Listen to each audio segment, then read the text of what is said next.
je sais pas, ça a eu bien du hate, Alexandre, par rapport à ça, mais tu sais, c'est quoi la différence entre qu'est-ce qu'elle fait, elle, puis Cube Radio? Cube Radio, là, c'est tellement une mauvaise idée. Puis je parle pas des artisans là-bas, puis les gens qui travaillent là. C'est pas ça que je dis, là. Je m'attaque pas à personne. Même moi, peut-être m'attaquer un petit peu au monde, là, mais pas tant que ça, là. Mais tu sais, ça a l'air d'un mauvais projet de fin de vie de boomer, comme le genre de board de TVA ou whatever là, qui appartient à ça, puis qui ont fait, hey, on va partir Cube Radio. Tu sais, plus podcast, tu sais, les jeunes, puis tout, mais tabarnak, ça pourrait être dans un salon, cette patente-là. Il y a une régie, des affaires, puis des plein de pitons, puis des... Comme ils ont encore amené la vieille mentalité de télé, tout ça. Puis, là-dessus, tu as des journalistes en fin de carrière qui se déguisent avec des burkas, se mettent des boîtes de carton sur la tête. Il y en a un qui est sur Zoom 3/4 du temps. Je suis comme, what the fuck is this? What the fuck is this? Comme, tu peux dire mon podcast. What the fuck is this? Puis je te le dis, je sais même pas moi-même. C'est moi qui ai décidé de parler dans le micro à un moment donné, quand ça fait de l'argent, puis j'ai dit, I'm quitting everything. Je me lance là-dedans. Puis tu regardes Cube Radio, puis tu sais, c'est là, ça c'est professionnel, c'est un média traditionnel qui se lance dans le non traditionnel, wink, wink, wink, wink.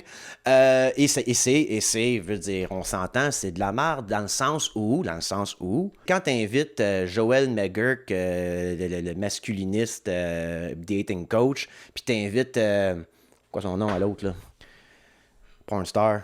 Hélène Boudreau à avoir un débat sur la masculinité puis le féminisme, comme ça, un sacrement, ça va le bas. Moi, là, mettons, j'avais resté journaliste toute ma vie, là. Okay? Puis être journaliste, ça prend pas un papier, ça prend même pas une job. Être journaliste, c'est un mindset.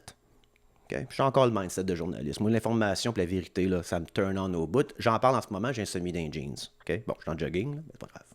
Mais imagine, tu passes ta vie, puis tu sais, tu parles, mettons, Richard Martineau qui fait le franc-tireur, commençait au voir, je pense, dans le temps, un peu punk, puis tout, puis tu finis ta carrière dans un projet un peu boboche.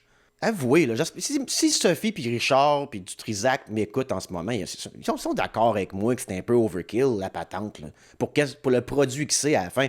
Je comprends pas la patente. Je suis comme fermer des lumières un peu. Si vendez des ordinateurs, ça prend un laptop et un micro, puis une caméra qui filme 1080p, puis and you're in fucking business. Fait que ça m'étonnerait. Fait que pour ça que je trouve qu'Alexandre Rollet a fait le bon move. J'y souhaite que du succès. Chris a 11 000 fucking followers sur YouTube. J'aimerais ça les avoir moi aussi. Je pourrais peut-être même l'inviter au podcast si jamais ça lui tenterait de venir. Je ne sais pas. Peut-être on verra. Mais je pense que ça doit être une bonne chose. Mais je vais revenir à ça, par exemple, par rapport au journalisme indépendant.